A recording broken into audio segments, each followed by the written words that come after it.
Calvin is our Vice Chair of the Board, and we're happy to have him here this evening. Thanks, Gail. And obviously, as Vice Chair of the local board, my perspective is going to be different from, I assume, everybody up here, in that the local board's focus is primarily local, but obviously there's a provincial context to it.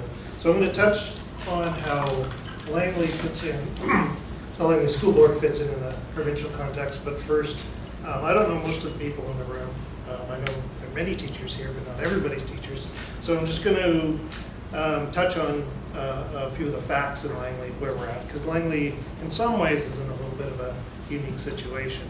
Now, not necessarily unique, but probably we're most proud of the fact that the educational results in Langley are improving. We've got more students graduating, and we've got more students transitioning on to university or post-secondary of some sort. And so we're very proud of that. That's something very important to us to move forward. And obviously that's done by the teachers and the other educators in the system. And it's a lot of hard work and dedication. And we and the students really owe a huge debt of gratitude to all those people who make that happen. What is unique in Langley is the fact that we actually have growing enrollment. Not hugely growing enrollment, and certainly nowhere near consistent, but we are one of very few school districts in the province that are growing. We have, as I suspect most of you know, a huge overcrowding issue on the Willoughby slope, and more stable-ish, sometimes up a little, sometimes down a little, in the other parts of the school district.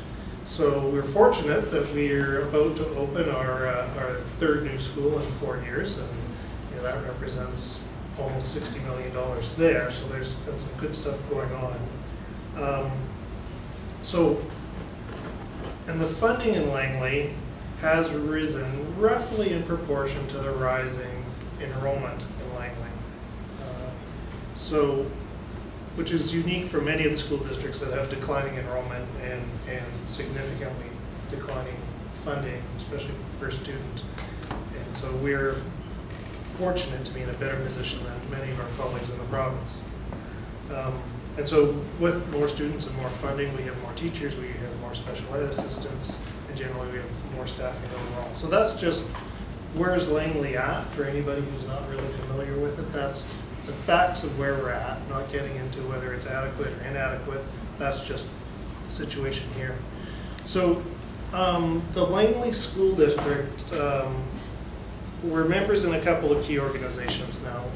The BCPC, which I think everybody's familiar with, used to be more of a representative of all 60 school districts in the province. Obviously, where there was the change where the provincial government got more involved and, in my perspective, essentially took it over so they could bargain directly with the teachers, which is not a bad thing there. But that kind of moved most of the school trustees or school districts advocacy out of BCPC and more into the BC School Trustees Association, is for collectively for the school districts in the province. It's like our equivalent to the BCTF in my mind. That Langley's a piece of that, and we're an active and vocal piece of that. I'd say we're overrepresented in the involvement in that organization, and we certainly do our best to influence what they do. And we support they've been very.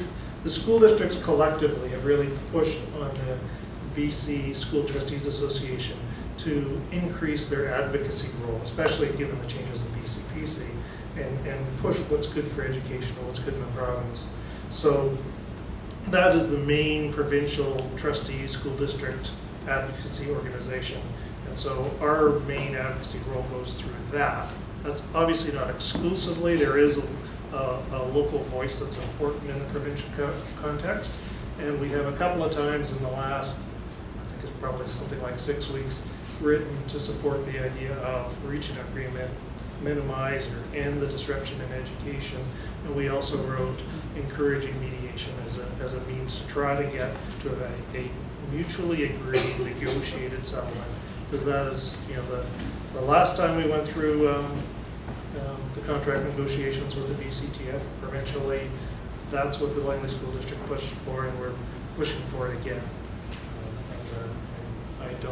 Hopefully that can end soon because an agreement is ended soon, but if it's not, I'm sure it will stay on our agenda. And the board will continue to deal with it, both as part of the provincial body and locally.